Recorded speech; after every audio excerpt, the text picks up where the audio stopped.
Welcome back to Echoes of Wisdom, the podcast where we explore timeless teachings from the world's greatest thinkers. I'm Alex. And I'm Jordan. Today, we're diving into one of the most remarkable figures in both history and philosophy, Marcus Aurelius.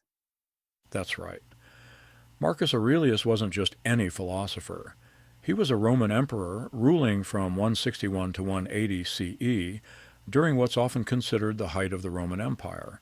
But what makes him fascinating isn't just his role as a leader, it's the way he combined political power with Stoic philosophy.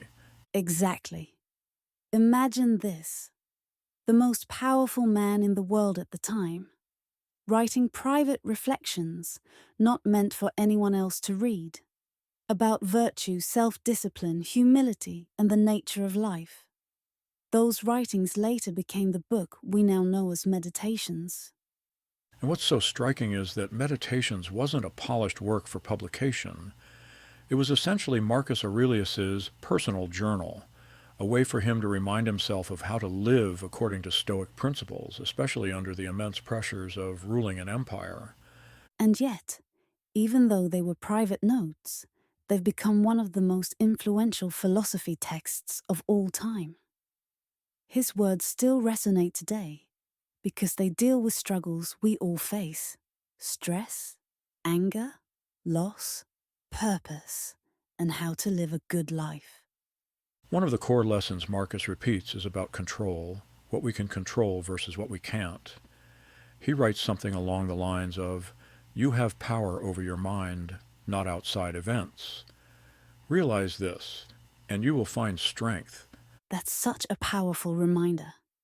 In modern terms, it's like saying, focus on your response, not the chaos around you. We can't stop the world from throwing problems at us: traffic jams, rude people, unexpected setbacks. But we can choose how we react. Exactly. And Marcus lived this. As emperor, he faced wars, plagues, and political upheaval, but he constantly reminded himself, what's outside my control doesn't define me. What matters is my judgment and my actions. Another theme is the brevity of life. Marcus writes often about how short our time really is. He urges us not to waste it on trivial matters, on anger, or on chasing fame. Right? He points out that emperors before him, no matter how great, are now just names in history books, and in time even we will be forgotten. That could sound depressing, but for Marcus it was liberating. It reminded him, and reminds us, not to take life for granted. Instead of clinging to things we can't keep, we should live with integrity right now, in this moment. Then there's his constant focus on virtue. For Marcus, the good life wasn't about pleasure or wealth. It was about living with wisdom, justice, courage, and self-discipline, the four Stoic virtues. And he applied this not just to himself, but as a leader. He believed his role as emperor was a duty, not a privilege. That's a huge contrast to many rulers in history who saw power as a way to indulge themselves. One of my favorite lines is where he basically says, don't waste time arguing about what a good man should be. Be one. That's classic Marcus. Don't just talk philosophy. Live it. He also spends a lot of time talking about people, how to deal with difficult ones. Early in Meditations, he reminds himself every morning, today I will meet people who are meddling, ungrateful, arrogant, deceitful, envious, and selfish. And instead of being discouraged, he frames it as an opportunity to practice patience and kindness. His reasoning? People act badly out of ignorance, and it's our job to respond with understanding rather than hatred. That's incredibly relevant today.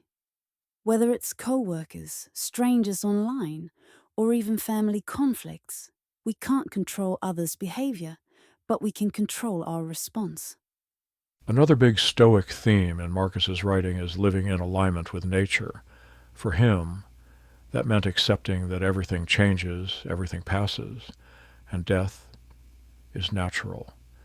Yes, he saw life as part of a larger order. Fighting against change or pretending we're immortal only causes suffering. Accepting impermanence, on the other hand, brings peace. It's humbling.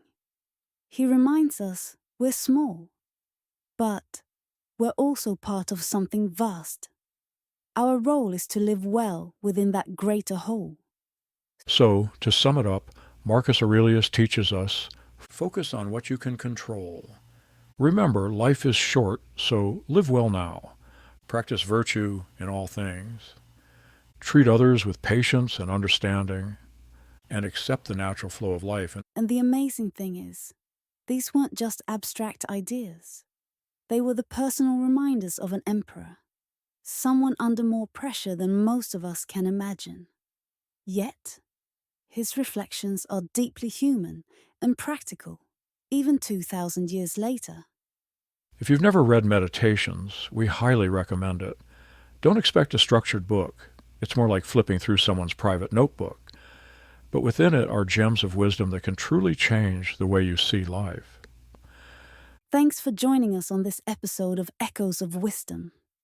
We hope Marcus Aurelius' teachings inspire you as much as they inspire us. And before we go, we'd love to hear from you. What's your favorite lesson from Marcus Aurelius? Or how do you apply Stoic wisdom in your own life? Drop your thoughts in the comments below, and let's keep this conversation going. Until next time, keep seeking wisdom, and remember, like Marcus said, it's not what happens to you, but how you respond. That defines your strength.